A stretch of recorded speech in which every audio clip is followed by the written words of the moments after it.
지금 제일 먼저 대출이 없는 집에 전세 계약을 하고 확정일자를 먼저 등록을 하시면은 이런 식으로 경매가 진행되더라도 선순위 입장, 그러니까 이 낙찰된 금액을 먼저 받는 그 순서가 제일 앞이 되기 때문에 전세금을 어느 정도 확보를 할 수가 있어요. 그래서 여러분들이 만약에 전세 계약을 하실 때 1번 전세가 없는 집에 전세를 들어가셔야 되고요. 그 다음에 두 번째 확정일자 등록하실 때 반드시 제일 먼저 은행에 담보물건, 대출건보다 먼저 빠르게 확정일자 등록하셔야 이런 그 전세 사기라고 불리는 이런 일을 당하지 않으십니다.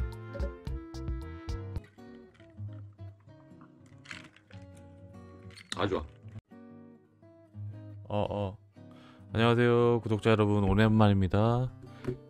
저도 뭐 주경 야독하는 저도 일반 직장인이기 때문에 요즘 너무 피곤했어요. 그래서 방송을 좀 제가 뜸했는데, 오늘은 요즘에 또 전세 사기 관련해서 지금 뉴스에 많이 나오지 않습니까? 그래서 뭐 제가 알고 있는 선 안에서 전세 사기 안 당하는 법에 대해서 간단하게 좀 말씀드릴 수 있도록 하겠습니다.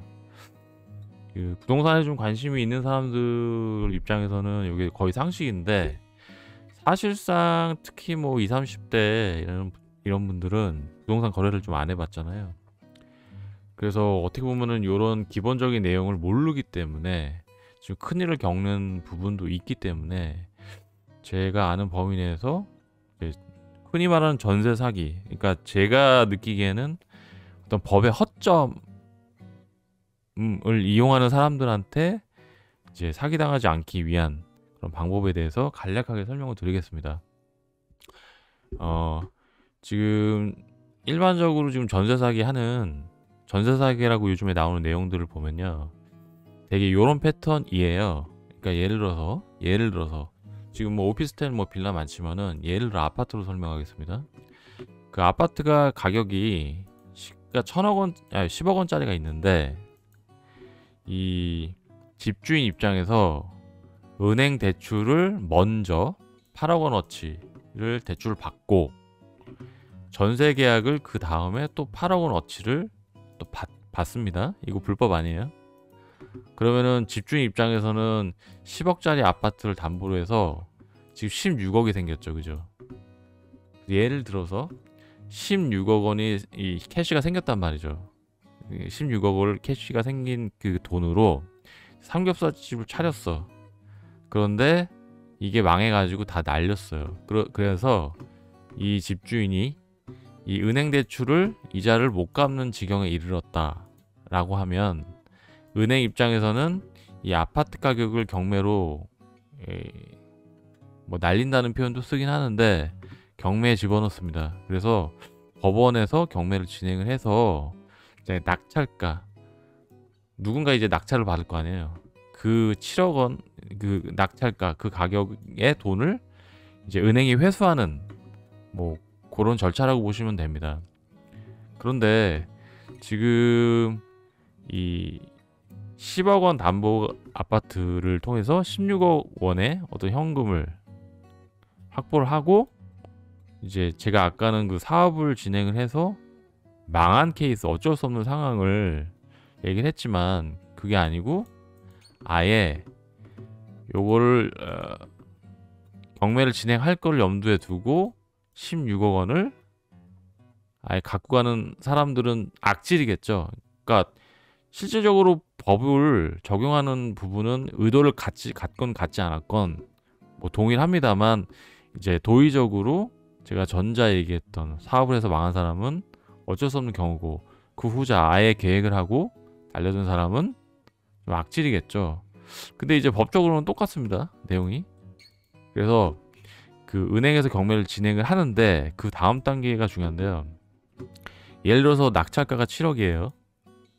그러니까 이 10억짜리 아파트를 법원에서 경매를 진행하고 나서, 이제 요즘같이 부동산이 불경기일 때는 이 아파트를 살려는 사람이 없잖아요. 그러면 이제 낙찰가가 낮아진단 말이죠. 그러면 예를 들어서 7억에 낙찰이 됐다. 그러면은 은행 대출에 이 8억 원이잖아요. 그러면은 이 7억 원이 은행 대출보다 더 작지 않습니까?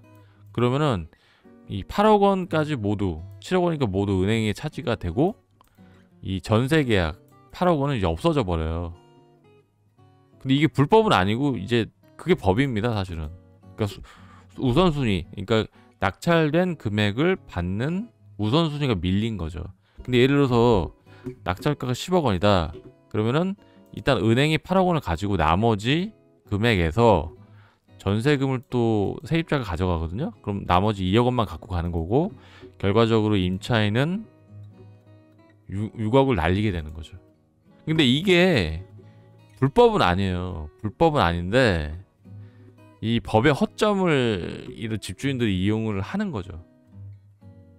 그래서 아까도 말씀드렸지만은 20대, 30대 부동산 거래를 많이 안 하신 분들은 요 내용을 모르기 때문에 실질적으로 집을 전세를 계약을 할 때 이 대출이 없는 집을 계약을 해야 됩니다. 그러니까 우선순위가 본인의 임차 계약, 전세 계약이 다른 대출보다 먼저 시간적으로 먼저 진행이 돼야 되거든요. 그걸 이제 선순위 임차인이라고 하는데, 그래서 이제 요런 그 안 좋은 일을 당하지 않기 위해서는 이제 우선은 은행보다 먼저 주택을 확보, 그러니까 먼저 시간적으로 먼저 계약을 해야 되는 거죠. 다시 말해 여러분들이 집을 뭐 전세로 들어갈 때는 아파트 빌라 다 똑같고요.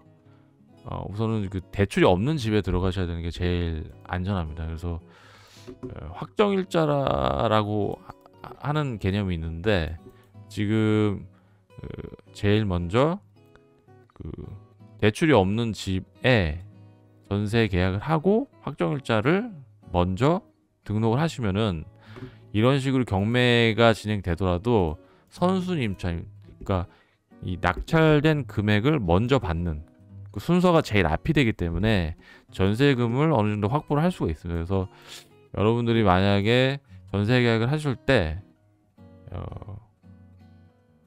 1번 전세가 없는 집에 전세를 들어가셔야 되고요. 그 다음에 두 번째 확정일자를 등록하실 때 반드시 제일 먼저 은행의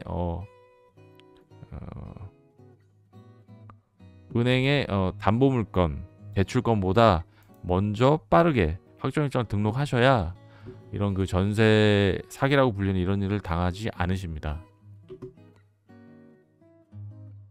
자, 여러분 지금까지 정보가 도움이 되셨다면 구독과 좋아요, 알람 설정 부탁드리겠습니다.